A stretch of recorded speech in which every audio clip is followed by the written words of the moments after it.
স্ত্রীকে এতটা কষ্ট দিয়েন না যে সে জায়নামাজে বসে আল্লাহ পাকের কাছে আপনার বিরুদ্ধে নালিশ করবে।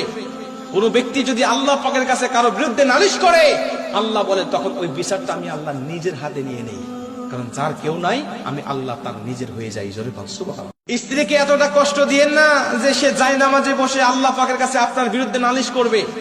কোন ব্যক্তি যদি আল্লাহ পাকের কাছে কারো বিরুদ্ধে নালিশ করে, আল্লাহ বলে তখন ওই বিচারটা আমি আল্লাহ নিজের হাতে নিয়ে নেই, কারণ যার কেউ নাই আমি আল্লাহ তার নিজের হয়ে যাই। জোরে বল সুবহানাল্লাহ। স্ত্রীকে এতটা কষ্ট দিয়েন না যে সে জায়নামাজে বসে আল্লাহ পাকের কাছে আপনার বিরুদ্ধে নালিশ করবে। কোন ব্যক্তি যদি আল্লাহ পাকের কাছে কারো বিরুদ্ধে নালিশ করে, আল্লাহ বলে তখন ওই বিচারটা আমি আল্লাহ নিজের হাতে নিয়ে নেই, কারণ যার কেউ নাই আমি আল্লাহ তার নিজের হয়ে যাই। জোরে বল সুবহানাল্লাহ। স্ত্রীকে এতটা কষ্ট দিয়েন না যে সে জায়নামাজে বসে আল্লাহ পাকের কাছে আপনার বিরুদ্ধে নালিশ করবে।